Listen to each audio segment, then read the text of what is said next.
ఒక్కసారి ఇలా అరటికాయ వేపుడు చేస్తే మళ్ళీ మళ్ళీ ఇదే కావాలనిపిస్తుంది. బయట గోల్డెన్ కలర్‌లో క్రిస్పీగా, లోపల మెత్తగా ఉండే ఈ వేపుడు వేడి వేడి అన్నంలోకైనా, చపాతీలోకైనా అద్భుతంగా ఉంటుంది. హోటల్ స్టైల్‌లో చాలా చాలా టేస్టీగా ఉండే ఈ సింపుల్ అండ్ టేస్టీ రెసిపీని ఎలా చేయాలో ఇప్పుడు చూసేద్దామా? పచ్చి అరటికాయలను తీసుకొని పైన తొక్కు తీసి చూడండి ఇలా ముక్కలుగా కట్ చేసి నీళ్ళలోకి వేసి పెట్టుకోవాలి. ఇలా వాటర్‌లోకి వేయడం వల్ల అరటికాయల్లోని నలుపంతా కూడా వెళ్ళిపోతుంది. తర్వాత స్టవ్ మీద కడాయి పెట్టుకొని అందులోకి కొద్దిగా నూనె వేసి శనగపప్పు, మినపప్పు, ఆవాలు, జీలకర్ర వేసి ఈ పోపు దినుసులన్నిటిని క్రిస్పీగా వేయించుకోవాలి.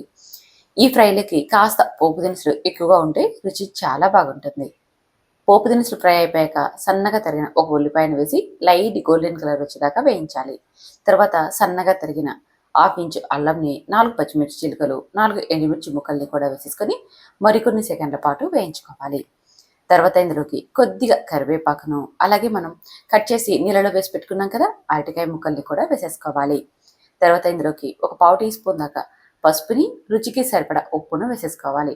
ఉప్పు ఇప్పుడు కాస్త తగ్గించి వేసుకోండి. రుచి చూసి మళ్ళీ వేసుకోవచ్చు. తర్వాత ఇదంతా బాగా కలిసేలాగా కలుపుకోవాలి. ఇలా కలిపేసేసాక మూత పెట్టి మనం 10 నిమిషాలు ఉడికించుకోవాలి. కాకపోతే మధ్యలో ఒక్కసారి అరటికాయ ముక్కల్ని కలుపుతూ మళ్ళీ మూత పెట్టుకోవాలి. అప్పుడే అడుగంటుకోకుండా మనకి చక్కగా ఉడికిపోతాయి.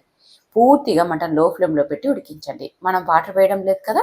వాటర్ వేయకోకుండా ఫ్రై చేసుకుంటున్నాం కాబట్టి మూత పెట్టి మధ్య మధ్యలో కలుపుతూ ఉండాలి. 10 నిమిషాల తర్వాత చూపిస్తున్నా చూడండి. అరటికాయ ముక్క సాఫ్ట్‌గా అయిపోయింది కదండీ! ఇలా ఫ్రై అయిపోయాక ఇప్పుడు మనం ఇందులోకి స్పైసీని యాడ్ చేసుకుందాం. మనం ముందుగానే కొన్ని పచ్చిమిర్చి ముక్కల్ని వేసాం కాబట్టి ఇప్పుడు తగినంత కారంని యాడ్ చేసుకోండి. నేనైతే ఇక్కడ ఒక హాఫ్ టీ స్పూన్ దాకా చిల్లీ పౌడర్‌ని, పావు టీ స్పూన్ దాకా ధనియాల పొడి, పావు టీ స్పూన్ దాకా వేయించి పొడి చేసుకున్న జీలకర్ర పొడిని వేస్తున్నాను. ఇదంతా వేశాక మరి 1 లేదా 2 నిమిషాల పాటు మంటని లో ఫ్లేమ్‌లోనే ఉంచుకొని మసాలా అంతా ముక్కలకి బాగా అంటేలాగా కలుపుకోవాలి. తర్వాత ఇందులోకి గ్రైండ్ చేసి పెట్టుకున్న 3 ఇంచుల కొబ్బరి పొడిని, కొద్దిగా కొత్తిమీర తరుగును వేసేసుకొని మరొక్కసారి ఇదంతా బాగా కలిసేలా కలుపుకుంటే సరిపోతుంది. ఇందులోకి ఎండు కొబ్బరి పొడి వేసుకోవచ్చు, పచ్చి కొబ్బరి పొడి కూడా వేసుకోవచ్చు. ఏ కొబ్బరి వేసినా సరే ఎక్కువ సేపు వేయించక్కర్లేదు. కొత్తిమీరని ఎలా అయితే చివర్లో కలుపుకుంటామో అలా కొబ్బరి పొడి వేసేసుకొని కలిపి సర్వ్ చేసేసుకోవడమే. ఇది వేడివేడి అన్నంతో అయినా, చపాతీలోకైనా లేదా సాంబార్ పప్పులోకైనా సైడ్ డిష్‌గా చాలా చాలా బాగుంటుంది. చూసారు కదా! తక్కువ మసాలాతో సింపుల్‌గా ఎంత బాగా తయారు చేసేసుకోవచ్చో మరి మీరు ట్రై చేయండి.